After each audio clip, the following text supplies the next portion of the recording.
That's fun. Yeah. That's fun, Swimo. I don't think that's going to catch on so much. No, I like it though. But I think it's fun. It's good. So Tannon Grace, he's playing pretty stock Rug Delver. We got Nibble Mongoose, Tarmogoyf, Delver of Secrets. Your spells in Lightning Bolt, Brainstorm, Stifle, Force Will, Ponder, Brainstorm, obviously. And he's got a couple of Miser's cards here. He's got 1 Chain Lightning, 2 Spell Pierce, 1 Spell Snare, and then 2 Gataxian Probe. Cute. Little Threshold Enabler. Yeah, tie the room together. Get a little info, so he's got to play around. So that's a little fun addition. I like it. And Gerry T, Charlotte's Bug, pretty much the same thing that he did well with the Invitational. Yep. Finally eschewing the hymn to Torox that I cut quite a while ago that he insisted were good.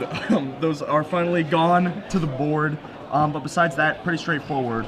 All the Thought Seizes and Decays, Brainstorms, Ancestrals, Deathrights, Tarmogoyf, Charlotte's Agents, and a couple Baleful Strix, very similar to his Invitational winning list. Jace the Mind Sculptor still capping the top there.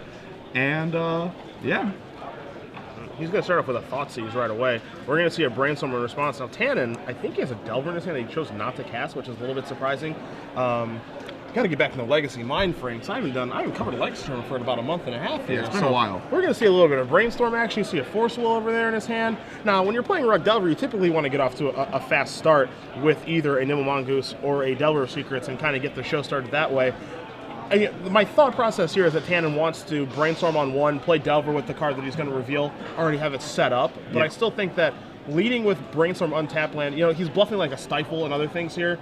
I think you just want to play that Delver on turn 1. Usually yes, but I'm pretty ssure that Tannon knew what Gerry was playing. Okay. Knew that the Thoughtseize was very likely coming, and if you're gonna sequence the Delver next anyway, then you're only really missing 1 point because you're gonna for sure flip it now. Sure. If you want to, and see, like, now he can go Delver with Pierce up or Delver Waste and have the flip available to him. Yep. So I think that this is really because he knows Gerry, he knows what Gerry's playing. Okay. Otherwise, yeah, the default play, if you will, is to just lead with the Delver. And I'm going to assume that you like the Brainstorm here in response to the Thoughtseize. Yeah, I mean, if you play the land and pass without playing the Delver, and then don't Brainstorm in response to the flip, then that would be pretty bad. So if he Brainstorms, the draw for the turn is a Tarmogoyf, so I may have misread his hand, because now he's shuffling away with the Polluted Delver. It's also possible he just likes the Tarmogoyf more. Yeah, that's true. Maybe there was no Delver at all. Maybe he's happy with the Tarmogoyf, because now that there's a land in the graveyard,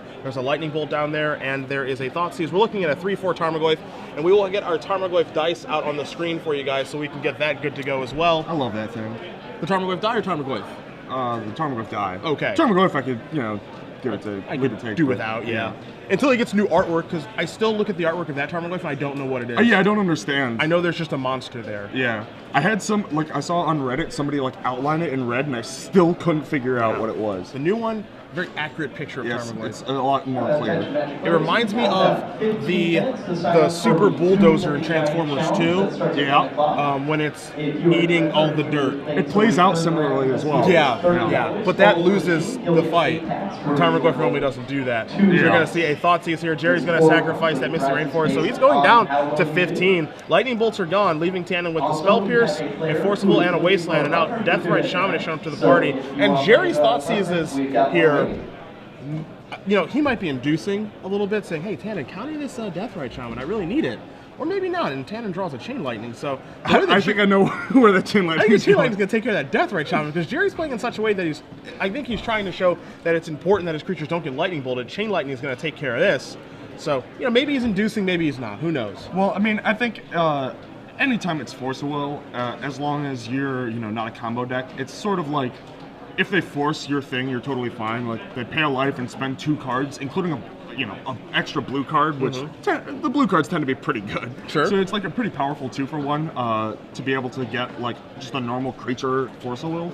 So I think that Gerry's fine with pretty much any of his spells getting Force of Will, but he just doesn't want Tannon to be able to straight up 1-for-1 him cleanly with a bolt on his Deathrite. Which is what ended up happening anyway, because he had a Chain Lightning off the top. But now, you're pretty much forced to force a Tarmogoyf to get yours through. And Tannon is hellbent against Gerry's pretty full hand. He's got 4 cards, which, in Legacy, that's pretty full. Yes.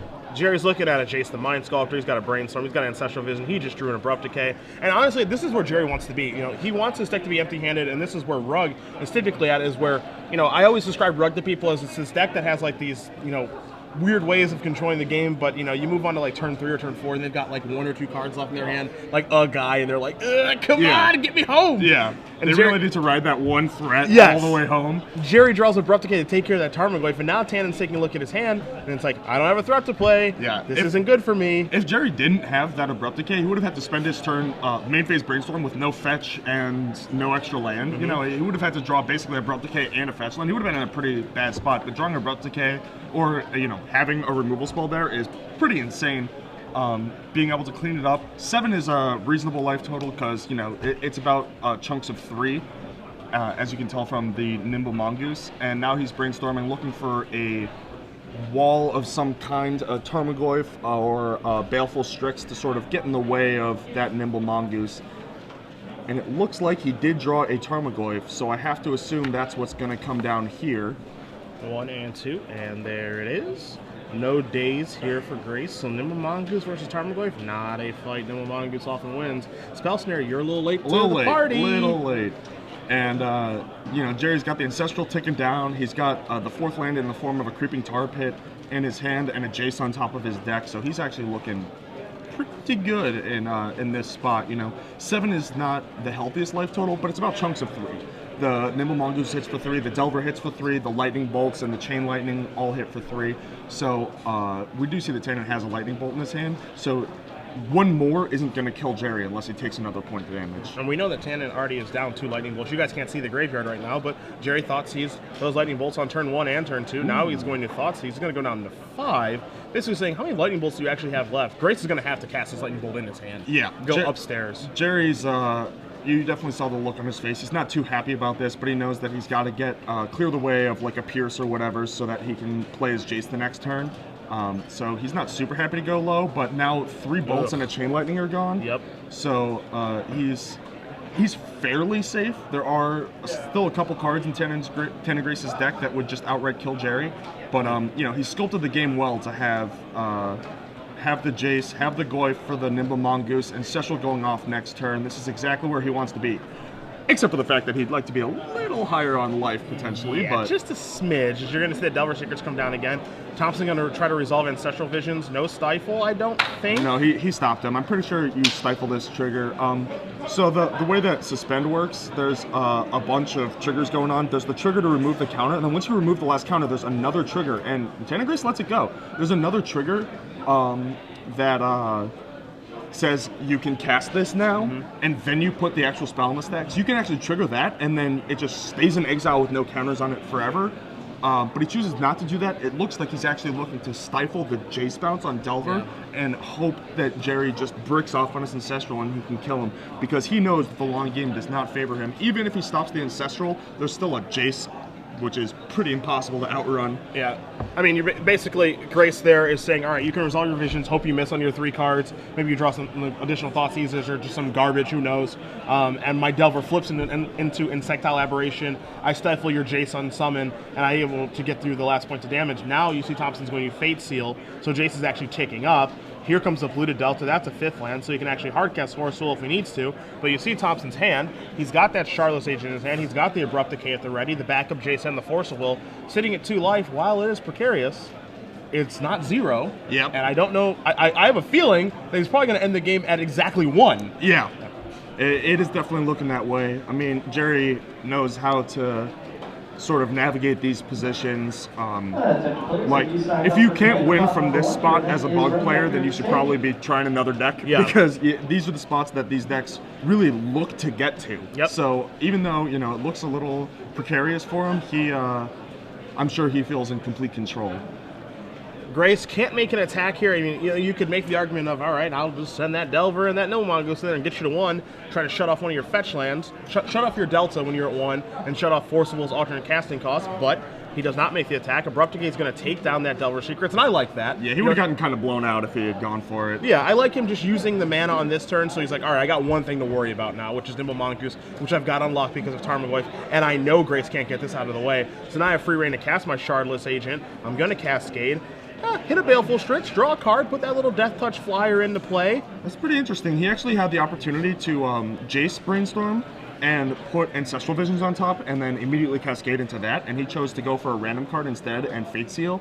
I think that's just like since he does feel in such control that he wants to sort of end the game and make sure as best as he can to keep Tannon Grace from drawing his last lightning bolt, you know? Yeah, he wants to cut his outs. Yeah, exactly. And now by doing that, the cascade into the Baleful Strix is perfect, right? Because he doesn't really, I mean, obviously, Ancestral Visions off of Charlotte's Legion is what Gerry's deck is somewhat based around, but by hitting Baleful Strix, now he can actually start sending in with the Tarmogoyf, cut his clock with the Fate Seal, and cut his clock as far as, his life total is concerned. So now he's coming at 2 angles of attack, and, I mean, if you've watched any Legacy, this is what Jace does, this is what Tarmogoyf does. Yeah. Together, they are just brutal, because they're going to get you dead very quickly and control your outs. Yep.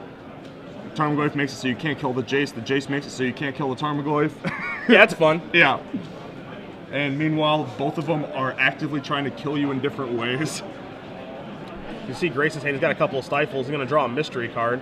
See what this is. I mean, he's basically drawing, it feels like it's basically a 1 hour. He's got 1 lightning bolt left. He's already used 3 and a chain lightning. Now he's going to wasteland, which really doesn't do very much. Yeah. Yeah, he's drawing to that where Gerry's just like sitting on his Force of Will. He knows that there's very little that Tannon Grace can actually do here. He doesn't know necessarily how many like chain lightnings or forked bolts or fire ices or whatever in the deck. So he's Fate Sealing and holding Force of Will. That's why he's not cracking that polluted deltas, because he just wants the extra life so he can alternate cast his Force of Will. And even the Baleful Strix getting a little saucy here, as that will that will cut a full turn off of the clock, and that is game 1 to Gerry Thompson. So Charlotte's Bug is going to win game 1 over Rug Delver. Again, both these players are 2-0 thus far. Again, Tannon Grace typically does play Rug Delver. Gerry Thompson typically plays Charlotte's Bug. And you saw at the beginning of the game, Gerry underneath a little bit of pressure, and he's definitely the control deck here, where Grace is the aggressive deck. There are some matchups for Rug Delver where they are the control deck, typically against combo. Yeah. But in this matchup against Charlotte's Bug, where the game wants to go long if you're Thompson, with your Visions and your Charlotte's Agents and your Baleful Strix, he's the control deck, and it's his job not to die very quickly. And Grace's Disruption and Spell Pierces, Lightning Bolts, and these Stifles, these need to, you can't end the game with 2 Stifles. You need those cards to actually do something in the matchup. Absolutely, and that is why it is the tempo aggro deck. You're playing these cards that are just horrible top decks, because if you have them in the early turns, they can really disrupt your opponent. But as you saw, the deck runs out of gas pretty quickly, sure. And if they can't close the door, with those first 11 or so cards that they have access to, then their top decks for pretty much the rest of the game at that point are going to be pretty bad, or at least worse than the Shardless Bug deck, which thrives on playing off the top of its deck with just every single card is super high impact. And we saw there that game, Gerry sequencing his Thoughtseize, he's kind of turning the bolts into like lava spikes, because he's taking the damage from the Thoughtseizes and the fetches anyway, to help protect his Deathrite Shaman. Tannon getting a little lucky to draw the removal for the Deathrite Shaman, because the Deathrite Shaman would have turboed into the Jace a turn earlier, and Gerry knew that the coast was clear from his Thoughtseizes, so he would have slammed Jace that turn and bounced the Tarmogoyf, and then played his own Tarmogoyf and bounced the Tarmogoyf again the next turn and just completely taken over. So Tannon was kind of lucky that turn to draw an answer for the Deathrite, and then Gerry, a couple turns later, returned the favor by peeling the Abrupt Decay without having to brainstorm into land and Abrupt Decay to be able to deal with the Tarmogoyf before it got 1 more hit in, because that 1 more hit would have proven fatal to Gerry pretty much under any circumstance. And we saw Gerry ending the game at a theoretical 1 life with his Force of Will. So that 1 more Tarmogoyf hit definitely would have been the difference had he had to, say, play a Creeping Tar Pit as his land and Abrupt Decay the next turn or whatever.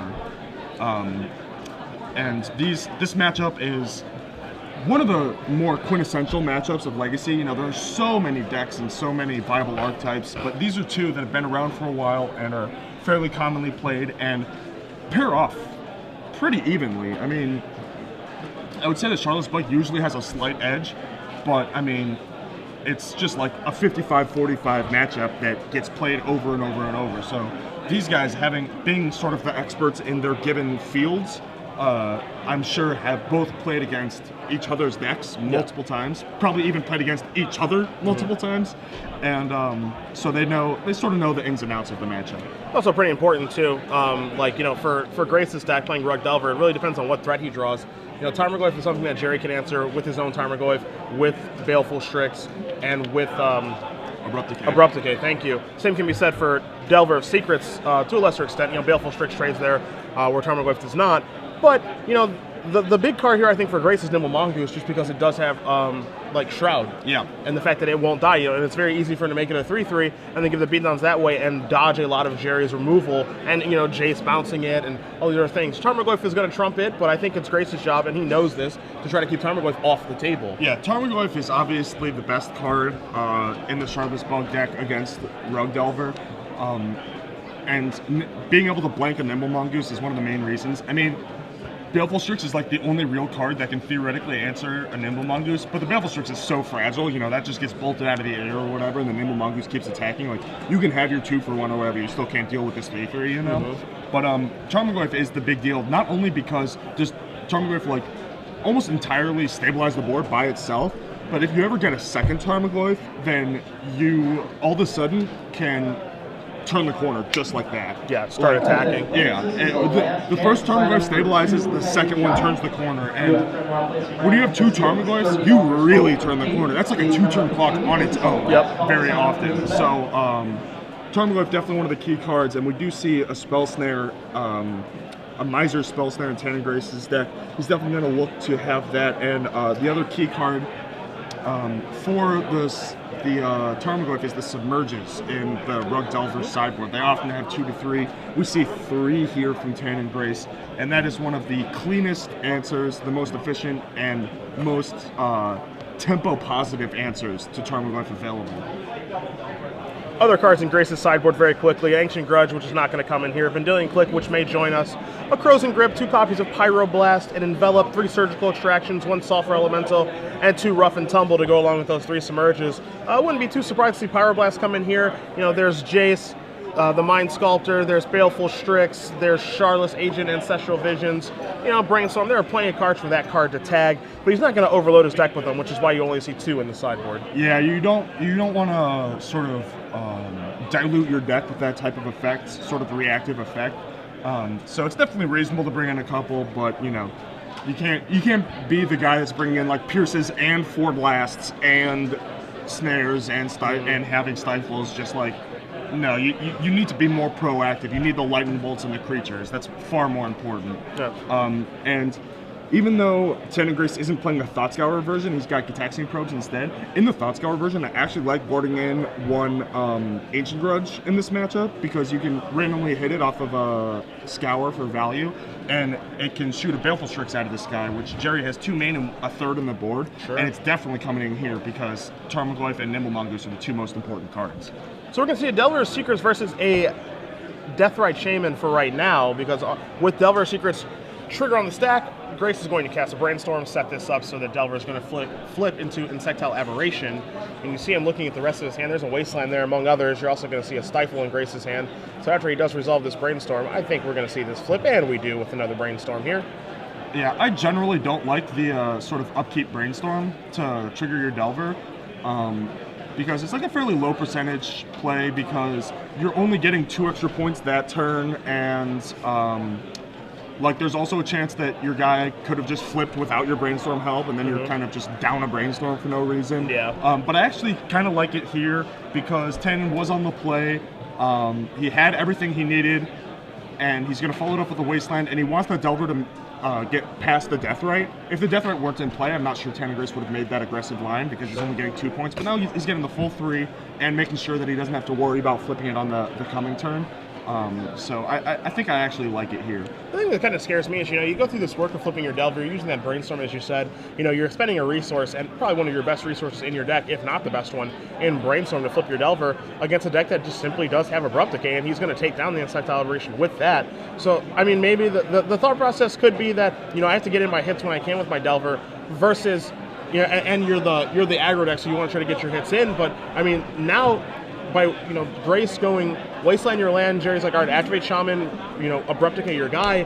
It's like, what have you really done this game? The Wasteland was super low impact there, with Deathrite sort of equalizing the mana.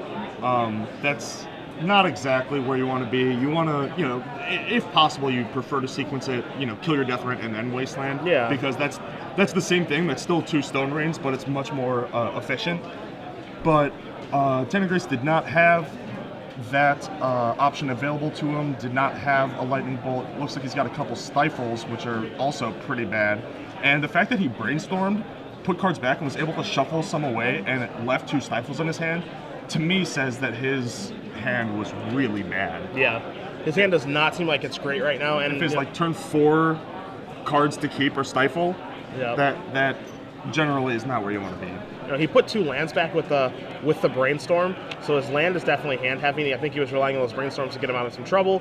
But they don't look like they've done that, as you're going to see Thompson remove a land, cast a Brainstorm of his own. Deathrite Shaman going to be able to control the graveyard of Grace's Nimble Mongoose. We'll get a graveyard count for you guys as we go across this game, because Grace is keeping his his graveyard off screen. So there's a couple cards down there right now. And as we go, we'll see when that thing does become a 3/3 with Threshold for you guys, as Thompson is going to resolve a Brainstorm here and basically figure out what he wants to do and how he wants to pace this game. Yeah, and that's what it comes down to, is how to pace it, because he's got sort of a wide range of options of sort of the decision tree of how he can play out this game, with a bunch of Force of Wills and Ancestrals, and the Ponder to pitch to it, or Tarmogoyf, Tarmogoyf with the counters, because he knows that that's the most important card, so we can just sort of reverse the roles, play the counter slivers version of his own, a game of protect the Tarmogoyf, if you will, and that's usually fairly effective, especially when you have the Deathrite Shaman to really turn the race in your favor. We're going to see in the draw step here, we're going to see a Vendilion Clique here from Grace. See if Thompson's going to let this resolve or not. You see Force of Will ×2 in his hand, along with 2 blue cards in Ponder and Ancestral Vision. So he can choose to fight over this if he wants to, and you're going to see him do that. Force of Will removing Ancestral Vision. Going to take 1 and go down to 16 to take care of that Vendilion Clique. But Tarmogoyf now is going to grow a little bit bigger. Actually, no, Delver Secrets being in the graveyard is going to prevent that. So it's going to stay as a 3/4 right now. Yeah, I'm not even sure that he had to fight there, but with the second Wasteland in his hand, he can actually just double waste with Deathrite activation, beat down with Tarmogoyf, and really just put Tannon Grace in a rough spot. Yeah, you're going to see probably like a Wasteland. One of the plays that he can make is, Wasteland both of the green sources. Yeah. If he wants to, or Wasteland a green and a red, cut him off with Lightning Bolt. Have that Bayou available to be able to start activating that Deathrite Shaman, either half of it, whichever one he deems necessary, and actually have Force of Will plus Ponder in case anything goes wrong. Yeah. And that is, Yep, so here's your wastings. There go the green sources for Grace. He's going to pass a turn back. Shaman at the ready. Grace going to draw a card. It is a Pyroblast. And this is exactly what we were talking about, diluting your deck. These cards that are super narrow and pretty pretty good in a certain type of game. If you're ever caught with it in the other type of game, then it's really, really bad. Your top decks are already bad enough, but when you dilute your deck with these types of effects, then these types of game states get even harder for you. And everything's just going Gerry's way right now. So Tarmogoyf's going to come across for some more damage. Deathrite Shaman at the ready for an activation. Grace is going to draw a card here. See what he's found. You do see his lands there with Polluted Delta and a Volcanic Sea. Nimble Mongoose looks to be the draw for the turn, so he's going to sacrifice this. He's going to push himself down to 13. There we go. Now we get to see what Tannon's working with in the yard there. And another Nimble Mongoose. Normally, when you have 2 Mongoose versus a Tarmogoyf, that's like a standoff. Yeah. Because the threat of a double block, and then you also can't really race, but the Nimble Mongoose obviously can't attack into the Tarmogoyf. So you have a standoff, except the Rug Delver deck is drawing to Submerges and stuff for the Tarmogoyf, or Vaults, whereas the Shardless Bug deck doesn't really have a clean answer to the Nimble Mongoose often. But all of that is irrelevant with Deathrite sort of keeping the Nimble Mongoose in check, turning off Threshold so that the Tarmogoyf for Gerry Thompson can keep attacking. The draw this turn for Thompson is another Tarmogoyf. So the first one's going to come across here. Gerry kind of, looking at Gray saying, I'm kind of offering up a trade if you want to take it, depending on how big that graveyard is. Now you're going to see him remove a land, cast Tarmogoyf, and he does, again, have Ponder and Forcible in his hand. Thompson, no interest in casting Ponder right now, just wants to have the blue card. Grace is going to extend the hand, and Gerry Thompson's going to move on to 3-0. Shardless Bug taking care of Rug Delver. This is a pro tip for you guys. You can't Pyroblast or Stifle a Tarmogoyf. Unfortunately, you can't. Well, technically you can Pyroblast a Tarmogoyf. Excuse me. It doesn't do much. It is a legal play. Yeah, it is a legal target, but yeah, you see those narrow cards when really Tarmogoyf is basically the only thing that matters in the matchup, which in similar matchups, a lot of times Force of Will is boarded out, but the Shardless